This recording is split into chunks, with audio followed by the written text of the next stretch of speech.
ова издание на темата на неделата говориме за правото на граѓаните да бидат точно и навремено информирани. Па дали тие треба и да плаќаат за тоа од нивниот джеп? Швајцарските граѓани на референдум неодамна гласаа против укинувањето на надоместокот за јавната радиодифузија. Тие се уверени дека на таков начин ќе се зачува независноста во информирањето и ќе се спречи политичката пропаганда. Шефовите на швајцарската држава радиотелевизија го поздравија резултатот со олеснување и задоволство, но најавија реформи на сервисот.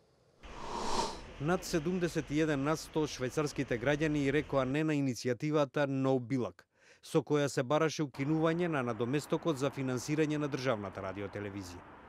Иницијативата беше одбиена во сите кантони.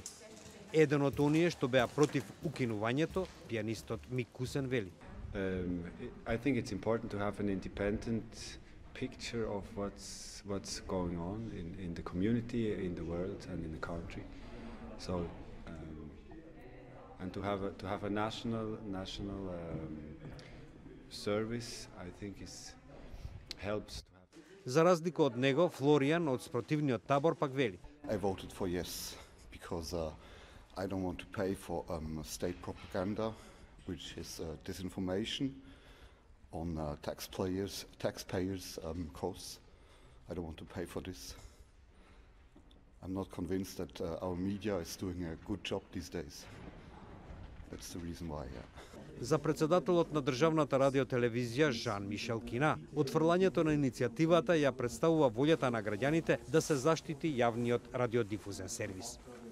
La population suisse a voulu maintenir une information indépendante dans plusieurs langues. C'est peut-être aussi un oui pour cette Suisse multiculturelle, cette Suisse qui souhaite qu'il y a de l'information dans 4 langues, une radio-TV de même qualité dans les plusieurs régions de notre Suisse. Donc,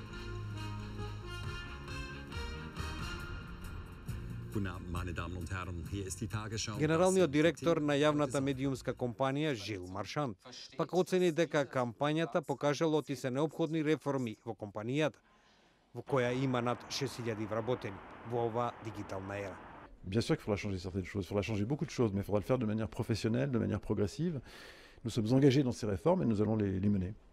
И швајцарската влада беше против иницијативата со оценка дека таа и се заканува на медиумската разновидност и ќе оштети политичката дебата во земјата во која живеат нешто помалку од 8,5 милиони луѓе. Владата наведе дека граѓаните ја докажале својата приврзаност кон нивните национални медиуми и нивната подготвеност да платат за тоа. Доколку предлогот беше усвоен, Швајцарија ќе беше првата европска земја со укинати задолжителни надоместоци за лиценци за јавниот радиодифузен сервис. Во Македонија пак граѓаните се сомничави во врска со независноста на информирањето.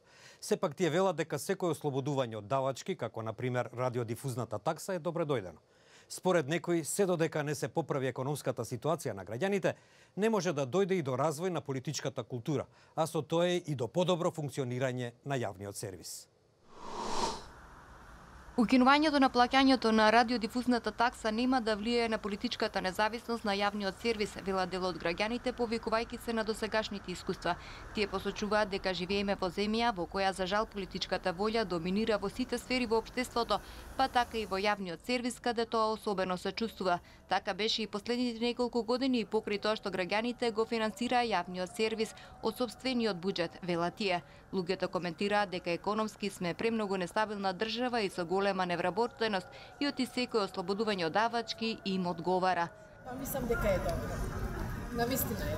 Помош е сепак за секој семејство. Темална се е право да се среди економската ситуација. Тоа што биде, мислам, се полесно и од таму ќе почне развитокот на политичката култура која што па ултимативно ќе влијае на едно правилно функционирање на тој национален сервис. Во високо развиените демократски земји граѓаните со свои пари ја купуваат автономијата на јавниот сервис плаќајќи радиодифузна такса, но тоа кај нас се уште не е случај, вели Тамара Чаусидис, председателката на синдикатот на новинари. Таа смета дека стабилното финансирање е услов за независност и посочува дека во законот се предвидува буџетско финансирање кое секоја година процентуално ќе се зголемува. Имаше неколку модели кои тешко функционираа, на крај тоа се сведе на утерување практично на данок од луѓето кои што не плаќаа, па им се блокираа сметки и таа работа одеше многу несигурно и нестабилно. Вака, со закон, со одредена конкретна сума, која во одреден период мора да легне на сметката на МРТО е многу посигурно отколку сите други модели досега.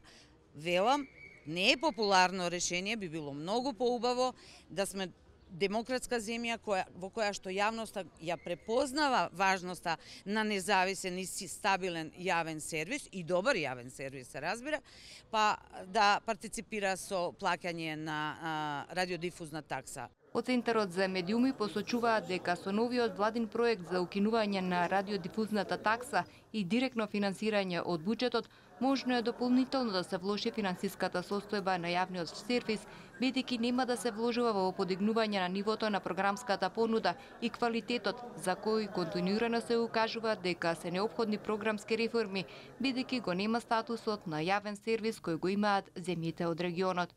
Сама споредба со јавните сервиси во регионот покажува дека нашиот јавен сервис не добива ни од далеку пари колку што му се потребни. Тоа го велам од две причини. Првата, јавниот сервис не е само информативната програма, а овие пари ми се чини дека се доволни само да се покрие некаква редакција која што ќе обезбедува некаква информативна програма. Во изминатиот период претениците од опозицијата коментираат дека со одлуката за укинување на радиодифузната такса, јавниот сервис ќе биде под контрола на владата. Претениците од опозицијата коментираат дека МТВ долго време беше сервиран сервис на владата и најавија дека тоа ќе го сменат. Ете, ова беше се во темата на неделата, во која говоревме за тоа како треба да се финансира јавниот радиодифузен сервис со цел граѓаните да имаат подобар пристап до независни и точни информации. До гледање.